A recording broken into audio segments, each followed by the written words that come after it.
साथियों नमस्कार, स्वागत है आप सभी का आपके अपने YouTube चैनल पे।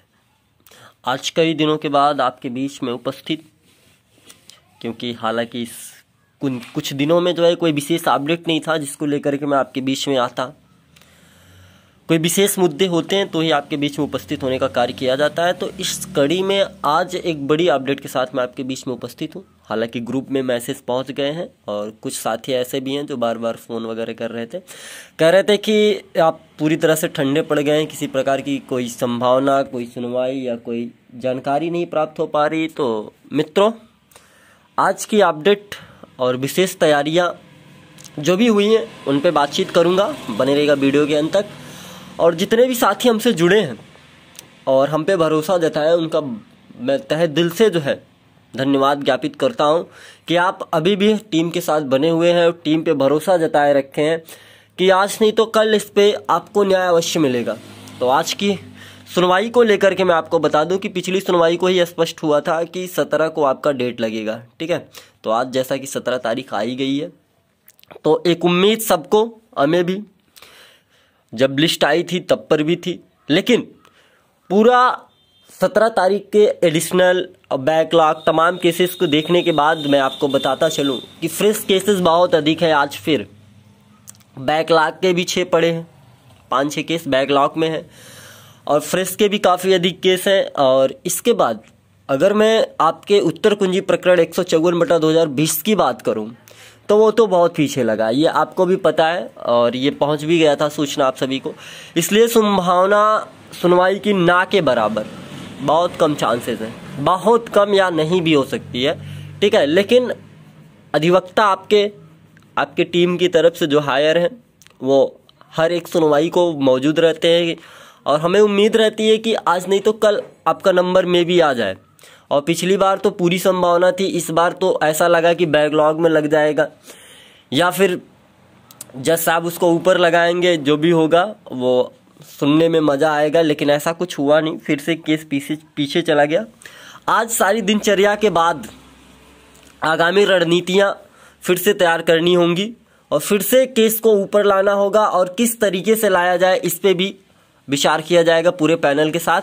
क्योंकि इस तरह से बार बार जो है भागना जो है कब तक ऐसे चलता रहेगा, ये चीज़ें जो है आप लोगों की तरफ से मुझे बार बार पूछी जा रही हैं कि क्यों कोई और उपाय निकाली जाए, किस प्रकार से इसको हल किया जाए।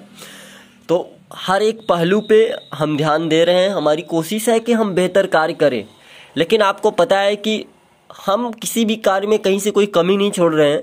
पिछले बार भी पूरी उम्मीद लगाए बैठे थे कि हो जाएगा, लेकिन पता चला कि सर जी जो है बैकलॉग उठा के सुनना शुरू कर दिए, उसमें आपका मिस हो गया। अब आज तो चांसेस ना के बराबर है, ठीक है। अगर होंगे भी तो वो 3 बजे के आसपास ही संभावना बनेगी, में भी अगर होती है तो, ठीक है। बाकी इसके विषय में आप बार बार पूछेंगे कितना नंबर चल रहा है, क्या अपडेट है, तो कोई विशेष अपडेट देने का कोई मतलब नहीं निकलता है, ठीक है। सुबह से लेकर के शाम तक आपके हाथ में फ़ोन पकड़ा दूँ और शाम को मैं ये कह दूँ कि नहीं सुनवाई नहीं हुई, तो पूरा समय आपका बर्बाद होगा, ठीक है, और अंत में आप ही हमको गाली देंगे। तो मित्र, आज जो भी दिनचर्या होगी, जो भी चीज़ें होंगी कोर्ट में, उसके अपडेट के साथ शाम को उपस्थित रहूँगा और फिर आगे क्या करना है उसके विषय में बातचीत होगी। और एक आज प्रमुख सुनवाई भी है सुप्रीम कोर्ट में, आपको पता है अमन देसवाल नाम से पड़ी एक याचिका जो है 31 जो भर्ती हुई 31,000 पदों पे, उनको लेकर के जो है होनी है हाई और लो मेरिट वाला मामला है, एक बेहतर मामला है, जिससे ये स्पष्ट हो जाएगा कि ऑर्डर वगैरह की क्या प्रक्रिया है, उनमें भी चीज़ें स्पष्ट हो पाएंगी, ठीक है। आज ललित सर बैठेंगे तो वो भी स्पष्ट करेंगे कि ऑर्डर कब का संभावना है, क्योंकि वो 1 हफ्ते में बोले थे, आज तो 1 हफ्ते से बहुत ज़्यादा हो गया। तो कुल मिला जुला के आज का दिन कुछ खास होगा सुप्रीम कोर्ट से भी, और उत्तर कुंजी का तो बहुत ही कम चांसेस है।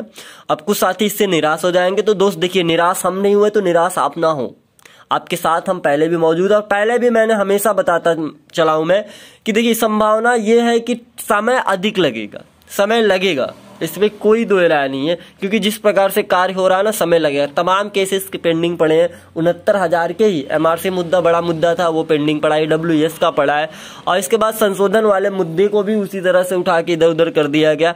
तो कुल मिला जुला के सरकार ये तय कर चुकी है कि हम अपने मेरिटियस कैंडिडेट जो हमने सेलेक्ट किए हैं 67,867, उनमें हम किसी प्रकार का हेर फेर नहीं करना चाहेंगे, चाहे जो हो जाए। वो किसी प्रकार के क्या बोलते हैं उसको, समझौता नहीं करना चाहते। ठीक है, तो इसका मतलब ये नहीं कि हम हार मान जाए। ठीक है, वो उन्होंने 31,000 भरे, लेकिन कहीं से भी अगर सुप्रीम कोर्ट का ऑर्डर 19-20 आया तो समझ लीजिए किसे कितना ज़्यादा मुंह की खानी पड़ेगी, वो तो वक्त ही बताएगा।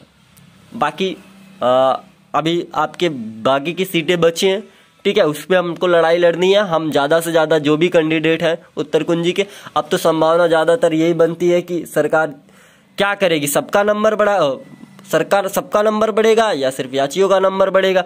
तो ऐसे में ये होगा कि सरकार हम कभी नहीं चाहेगी कि बहुत सारा नंबर बढ़ा के हम सबका मेरिट प्रभावित करें, ऐसा कुछ करें। तो संभावना हो सकता है बन जाए कि याची लाभ दे दें, हटा दें। ठीक है, बाकी ये सारी चीजें जो है जज साहब तय करेंगे, इसमें हम और आप किसी प्रकार की कोई गुणा गणित नहीं लगा सकते। और इस प्रकार के तर्क भी आपसे हमें प्राप्त हो रहे थे। आपने हमसे पूछा कि जो है ऐसा कुछ चल रहा है, ऐसा कुछ हो सकता है, याची लाभ मिल सकता है, तो उसी की कड़ी में हम आपको ये जानकारी दे रहे हैं कि ये सारी चीजें जो है माननीय न्यायालय तय करता है क्या कुछ करना है। लेकिन दोस्त एक बात तो है, आज नहीं तो कल न्याय आपको अवश्य मिलेगी। हाँ, ये लोग कहते हैं कि न्याय जो है देर से मिलना भी एक अन्याय है, ये हमें भी पता है, लेकिन हमारे यहाँ की न्यायपालिका जो है इसी प्रकार से होता है, मामले लंबित रहते हैं। 69,000 देख लो आज कितने सालों से लंबित है, लगभग 2 लाखों की संख्या में अभ्यर्थी जो है मानसिक प्रताड़ना झेल रहे हैं। ठीक है, तो ये सारी चीजें नहीं दिखाई देती, लेकिन कुछ भी हो, उत्तर कुंजी प्रकरण आपका कल भी था, आज भी है, और आगामी आने वाले समय में इसमें दम रहेगा, ये मैं फिर से आपको बता दे रहा हूं। बाकी आपको मैं पहले ही बताया हूं कि आप अपने कार्यों में लगे रहें, आप इसी के भरोसे मत बैठ करके रहिए कि हम अपनी पढ़ाई छोड़ देंगे, अब तो हमारा इसी में होना है। तो दोस्त मैं एक बात स्पष्ट बता दूं आप लोगों को, समय लगेगा, 1 साल भी लग सकता है, 6 महीने लग सकता है, 2 दिन भी सॉल्व हो सकता है। अगर कस के हियरिंग हो जाए 3-4 दिन में खत्म हो जाएगा मामला। ठीक है, लेकिन जब हियरिंग हो तब ना, यहाँ तो हियरिंग होती नहीं है। तो कुल मिला जुला के आप अपने पढ़ाई को कंटिन्यू करेंगे। इसमें कुछ साथी टीजीटी वगैरह का फॉर्म डाले होंगे, वो भी अपने पढ़ाई करते रहेंगे। जनवरी में टेट है, फरवरी में सीटेट है, उस पर भी आप नज़र बना के रखेंगे। जिनका अपर और जूनियर लेवल वाला मामला है वो भी अपना क्लियर करेंगे। ठीक है, बाकी जो अपडेट होगा वो आपको यहाँ और ग्रुप के माध्यम से हम आपको देते रहेंगे। मिलते हैं फिर से किसी नेक्स्ट वीडियो में शाम तक, तब तक के लिए आप सभी साथियों का बहुत बहुत धन्यवाद।